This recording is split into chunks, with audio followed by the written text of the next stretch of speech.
Hello बच्चों, मैं सांक आप सभी का स्वागत करता हूँ अपने यूट्यूब चैनल सांक स्टडी सर्कल में। तो आज हम फिर से प्रेजेंट हैं क्लास 10 की संस्कृत की एक और वीडियो के साथ, जिसमें जो आपका जो बुक चलता है पीयूष में, आज हम उसके चौथे चैप्टर की ओर हैं, जिसका नाम है संस्कृत साहित्य लेखिका। इसका हिंदी होता है संस्कृत साहित्य की लेखिकाएँ। क्या होता है? संस्कृत साहित्य की लेखिकाएँ। चलिए, तो कहता है समाजस्य यानम पुरुषे नारीभिश्च चलति साहित्यपि उभयो समान महत्व। ठीक है, समाज में यदि आप देखें तो क्या है, पुरुष आगे आगे चलता है, नारियां जो है वो पीछे पीछे चलती है, परंतु साहित्य में क्या है, सभी क्या है, बराबर हैं। अर्थात कह सकते हैं कि यह जो चैप्टर है इसमें क्या है कि लेडीज़ के बारे में वर्णन है, यानी जो नारी के द्वारा जो लिखा गया होगा कोई, तो वही है। यानी समझिए कि अगर एक गाड़ी है तो आगे का पहिया पुरुष होता है एवं पीछे का जो पहिया है वो नारी होती है। ठीक है, जैसे जैसे पुरुष चलता है, यानी जैसे जैसे वो कहेगा, बिल्कुल उसी के अनुरूप क्या आता है, उनको चलना पड़ता है। कहता है अधुना सर्वभाषासु साहित्य रचनायाम स्त्रियों अपि तत्परा सन्ति यशाश्च लभन्ते। कहता है कि आज जो क्या है कि मतलब क्या है कि कह सकता है कि जिन्होंने क्या है कि अलग अलग भाषाओं में संस्कृत, ठीक है, संस्कृत साहित्य की रचना यानी स्त्रियों के द्वारा की गई है। यानी कहता है आज हम लोग उसके बारे में थोड़ा सा अध्ययन हम लोग करेंगे। यानी जिन्होंने क्या है कि हमारे समाज में औरत जातियों का जो नाम है वो ऊंचा किया है। आज हम लोग जो है इस चैप्टर के माध्यम से उन्हीं स्त्रियों की क्या है, संस्कृत साहित्य की रचनाओं को जानने का प्रयास करते हैं। कहता है संस्कृत साहित्य प्राचीन कालादेव साहित्य समृद्धो योगदानम न्यूनाधिकम प्राप्त। कहता है संस्कृत साहित्य जो है प्राचीन काल से ही, ठीक है, प्राचीन काल से ही साहित्य जो है वो समाज में समृद्धि लाया। ठीक है, यानी क्या है, उस समय के शासन काल में, क्योंकि प्राचीन समय में क्या है, संस्कृत हमारे पूरे जगत की सबसे प्राचीनतम भाषा है। ठीक है, तो प्राचीन भाषा होने के कारण क्या है, इसका इतिहास भी क्या है, काफ़ी लंबा चौड़ा है। आज कहता है दुनिया की जितनी भी भाषाएं हैं वो संस्कृत से ही क्या है, जन्मी है। ठीक है, संस्कृत का बिगड़ा रूप ही हिंदी है।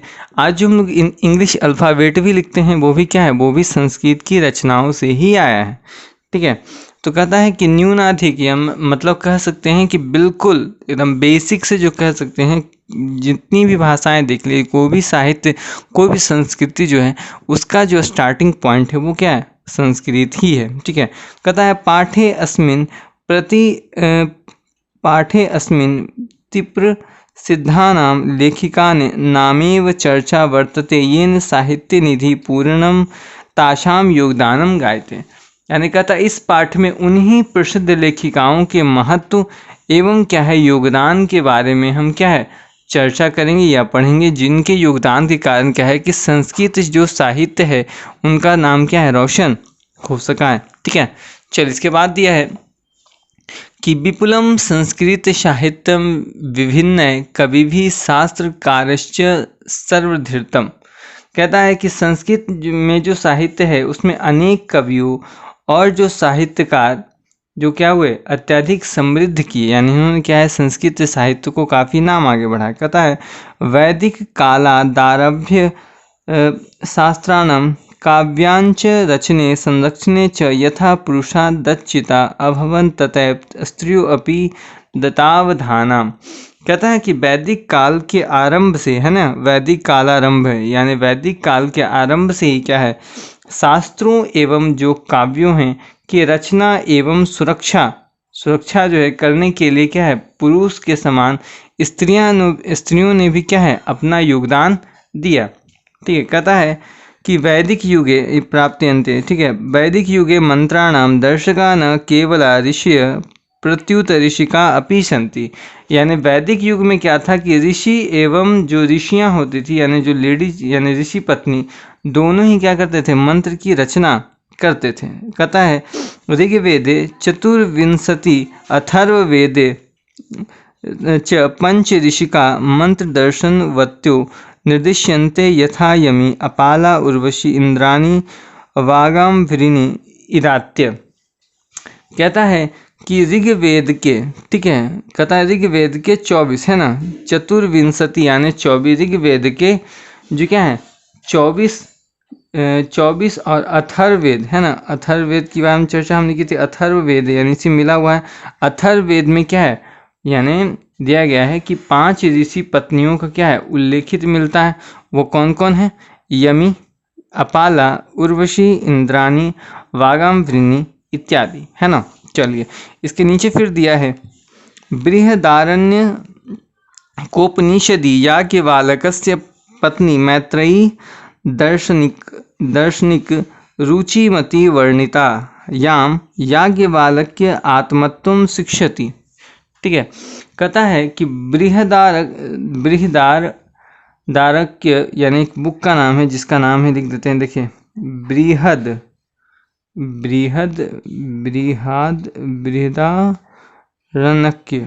ठीक है, इसका नाम है बृहदारण्यक।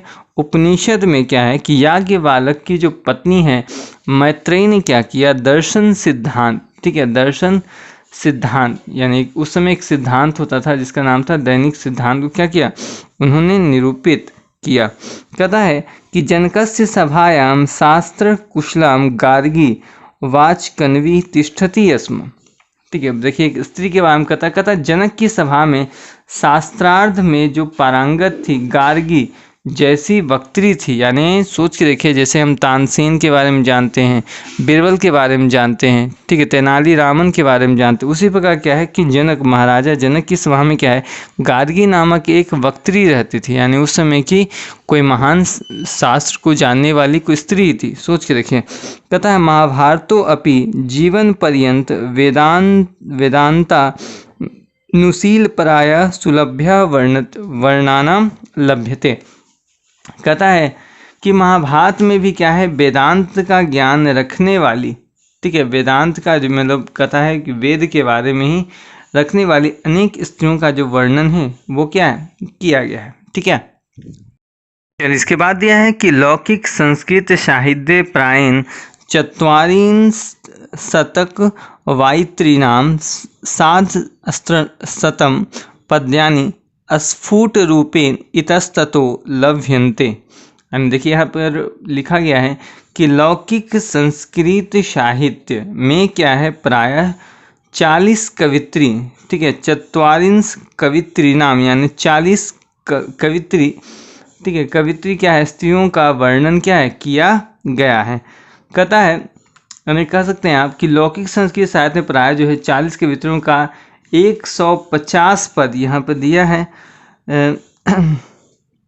कहता है देखिए लौकिक साहित्य से प्रायेण 44 से सार्धशतं पद्यानि, सार्धशतं यानी 100, शतम मतलब 100, सार्ध यानी 50, तो कितना हो गया लगभग 150 हो गया ना। कि लौकिक संस्कृत साहित्य में क्या है कि 24, ठीक है, यहाँ पर दिया ना, सॉरी 40 कवित्रियों के द्वारा क्या है 150 यानी लगभग 150 जो पद हैं वो क्या किए गए हैं, यानी इसके बारे में वर्णन देखने को मिलता है। कहता है ताशु विजयांका प्रथम कल्पा वर्तते।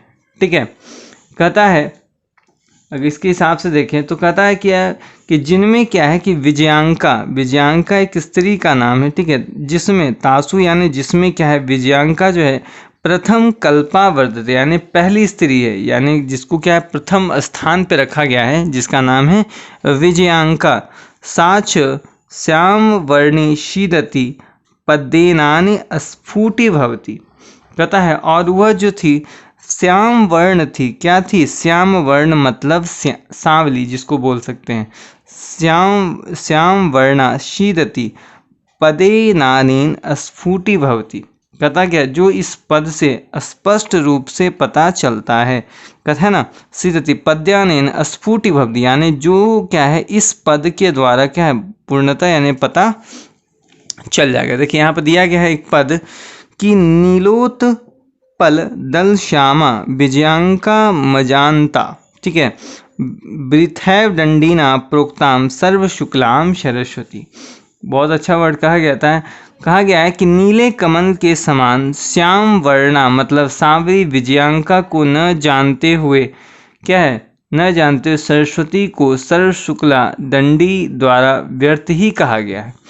ठीक है, कहता है कि सीधा आप कह सकते हैं कि प्रस्तुत श्लोक के माध्यम से कवित्री जो है विजयांका की विशेषता पर प्रकाश डाला गया। यानी ये जो कविता है, यानी ये जो लाइन है, इसके द्वारा क्या है, विजयांका पर प्रकाश डाला गया है।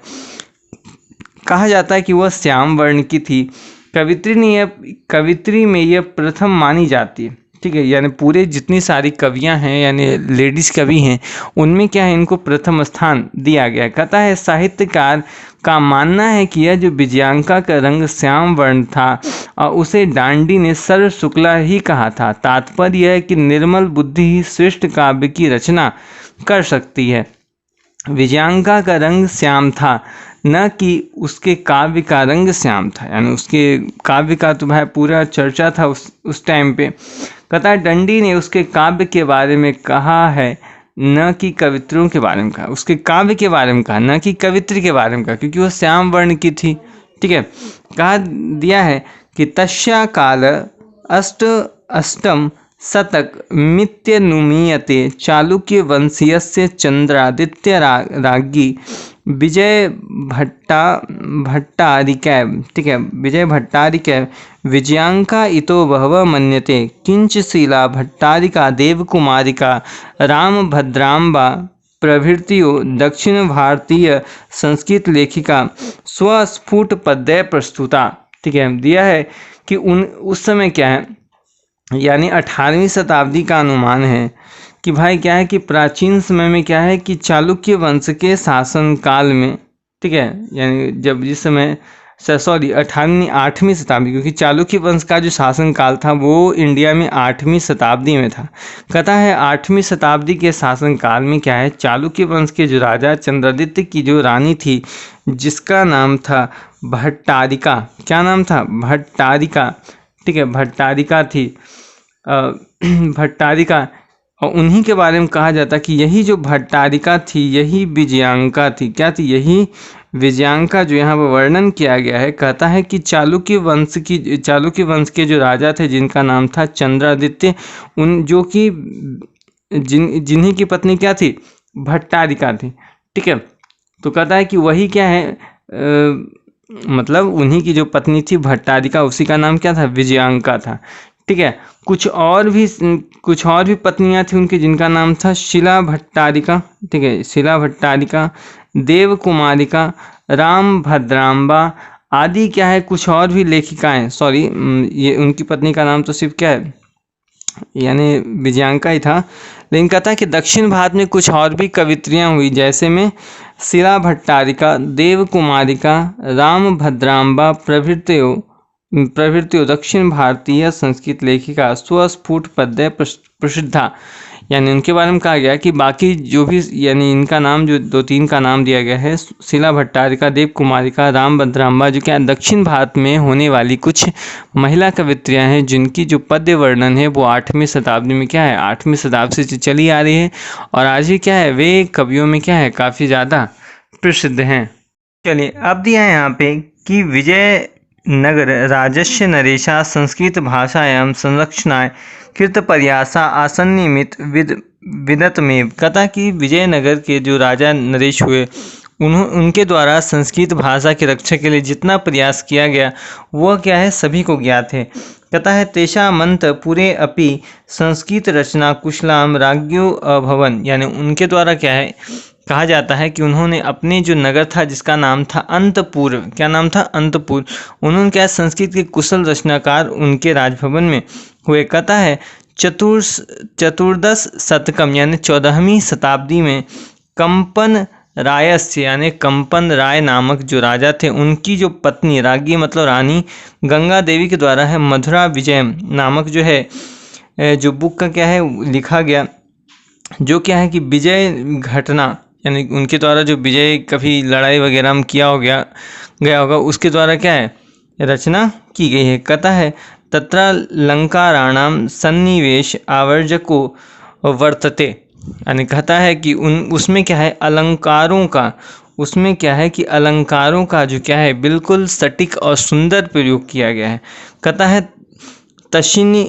तस्मिन्नेव राज्ये षोडश शतके शासनं कुर्वतः अच्युत रायस्य राज्ञी तिरुमलाम्बा वरदाम्बिका परिणयम नामकं प्रौढ़ चंपूकाव्य मरचत।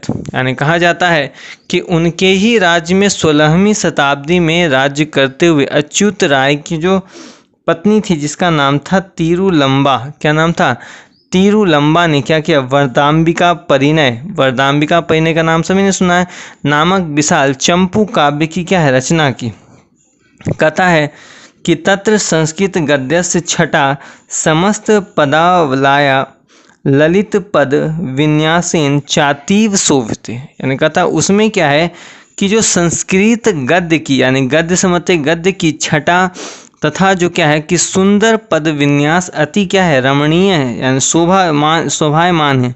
कहता संस्कृत साहित्य प्रयुक्तम दीर्घतम समस्त पद्मपि तत्रैव लभ्यते। कहता संस्कृत साहित्य में लंबे समस्त पद का जो प्रयोग होता है उसी से हुआ था उसी समय। बाकी जो उसके पहले क्या होता था कि संस्कृत में पदों का जो साइज होता था वो काफ़ी छोटा होता था, परंतु जब से क्या है कि ये जो वरदाम्बिका परिणय जब बनाया गया उसके बाद से क्या है थोड़े लंबे लंबे जो पद हैं उसमें क्या किया गया, यानी उसका यूज जो क्या है संस्कृत काव्यों में किया जाने लगा। इसमें क्या है कि हमारे लेडीज लोग का क्या हाथ काफ़ी ज़्यादा रहा। चलिए अब इसके आगे वाले का हिंदी हम लोग करेंगे।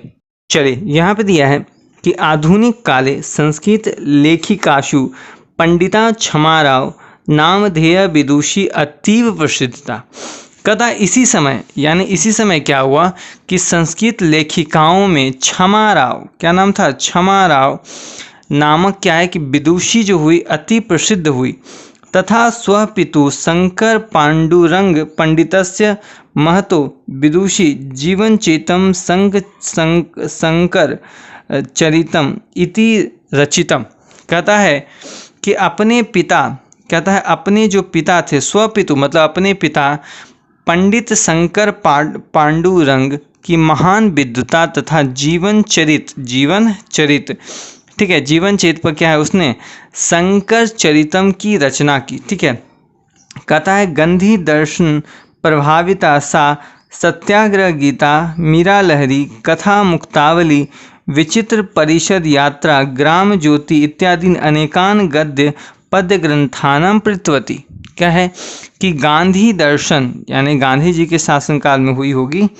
कहता है गांधी दर्शन से प्रभावित होकर उसने सत्याग्रह गीता, ठीक है, मीरा लहरी कथा मुक्तावली विचित्र परिषद ग्राम ज्योति आदि अनेक जो क्या है पद्य गद्य क्या है ग्रंथों की रचना की।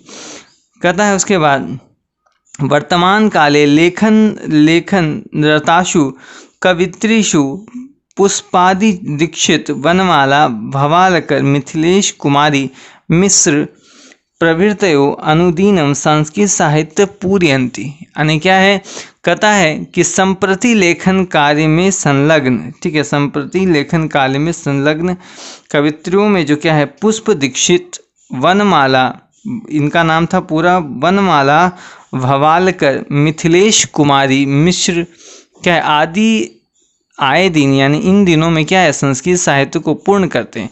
यानी प्राचीन काल में तो संस्कृत तो चल ही रहा था, आजकल के समय में क्या है लेखिकाओं में आ रही हैं कौन कौन, पुष्प दीक्षित वनमाला भवालकर मिथिलेश कुमारी मिश्र यानी इन दोनों क्या है यही संस्कृत जो लेखिकाएं हैं इन्होंने क्या है संस्कृत जगत को क्या है बचाकर रखा। यानी इस पाठ का यदि सारांश लिखने आए तो आप यही लिख सकते हैं कि इस पाठ के द्वारा क्या है कि स्त्रियों के द्वारा किए गए गद्य पद की रचनाओं को क्या है वर्णन देखने को मिलता है। उसके बाद जो जो चीज़ें हमने पढ़ाई है आपको कि किस ईस्वी के समय में क्या मतलब कौन सी थी, थोड़ा सा उसके बारे में क्या आपको वर्णन कर देना है, उसके बाद क्या है उसको लिख देना है। ठीक है, इसके बाद देखिए दिया गया है शब्दार्थ है, इधर आपको देखने को मिल जाएगा संधि विच्छेद। इसके अलावा पाठ में बहुत सारी चीज़ें हैं जो आपको देखनी है। ठीक है, तो ये था आज का वीडियो। तो आई होप वीडियो पसंद आया होगा। तो वीडियो पसंद आया प्लीज़ लाइक करें, शेयर करें। बाकी इसकी सारी पिछली वीडियो की लिंक डिस्क्रिप्शन में दी गई है। ठीक है, तो इसकी जो आंसर की PDF है वो भी आपको हमारे जो Telegram channel Shashank study circle पे मिल जाएगी क्लास 10 पे, तो उसकी लिंक डिस्क्रिप्शन में दी गई है, तो आप वहाँ जाके क्या है डाउनलोड कर सकते हैं। तो मिलते हैं नेक्स्ट वीडियो में, तब तक के लिए धन्यवाद, जय हिंद।